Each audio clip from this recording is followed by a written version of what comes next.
Thank you very much for, I think, important lectures.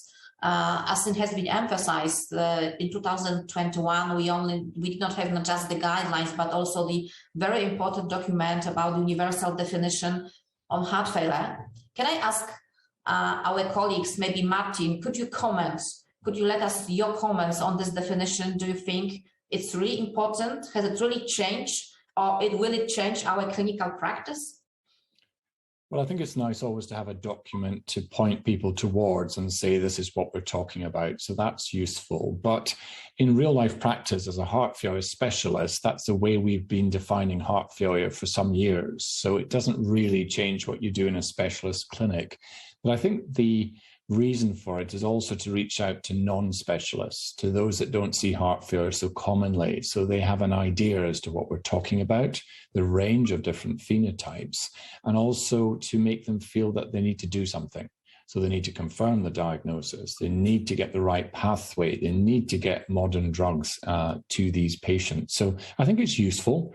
It hasn't made a major change in my practice, but it's very useful, I think, just to add momentum to what Michelle Kamajda was talking about, the need to create a sense of urgency that these patients need a proper diagnosis and then to get onto treatment rapidly rather than suboptimal treatment.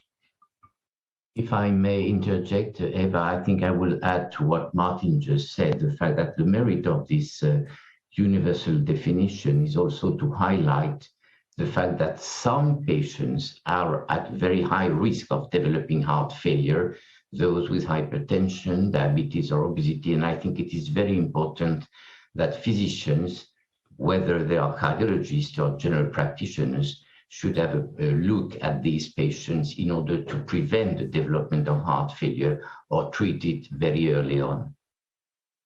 Yes, I fully agree with you that emphasizing the fact that it's very important to, let's say, focus also on the prevention of heart failure, which maybe in the perspective of decades may change the epidemiology of heart failure, as we have seen from the Lars Lund presentation, isn't very optimistic. And the problem I can see is quite seen globally, not just Europe, Western Europe, but also globally, Africa, Asia. And I think that the awareness also has to be put also in this continent.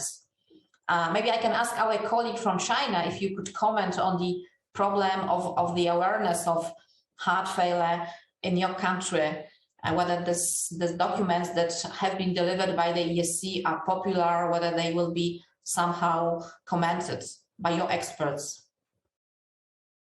Thank you. Yeah, so in China, the prevalence of heart failure also, I think, is increased. We just have the latest epidemic data that shows the prevalence of heart failure in China in patients more than 35 years old. The prevalence is 1.3. So just the similar with the Western countries, and is a little higher than about nearly 20 years ago. That is about 0.9. And also with the aging of the population and the average of heart failure, the average age of heart failure also increased, but little younger than Western countries. And so the estimated the heart failure population, I think, maybe more than 15 million in China. So there are also a great disease burdens, heart failure burdens in China. Yeah. Yes, indeed. We see that this heart failure burden is seen globally regarding not just the prevalence, but also the, unfortunately, unfavorable outcomes. We have seen from the presentation of Professor Komaida that the problem is also related to the non-compliance and not using the proper drugs in the proper doses. Could maybe Michelle, Martin, could you comment? Because currently we have completely different approach regarding the, let's say, starting new treatment with heart failure. Rapid initiation of different classes of drugs versus kind of old-fashioned. Is it really old-fashioned sequential introducing of the life-saving drugs?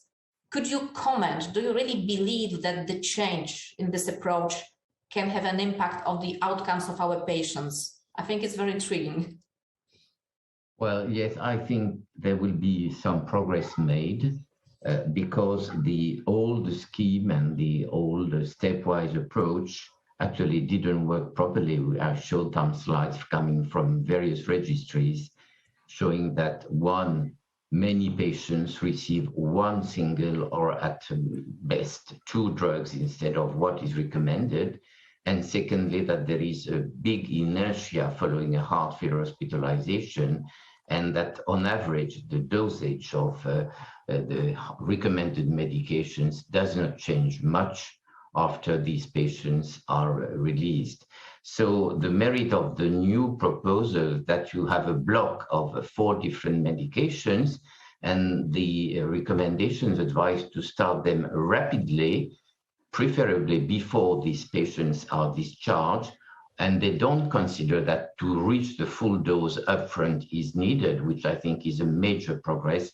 So in brief, I would say that I expect that in maybe 5 to 10 years, the scheme, the picture that we are observing at the moment would change dramatically in those countries where these drugs are affordable, of course. But I would be very happy to hear Martin and see how he views this major change in the recommendations.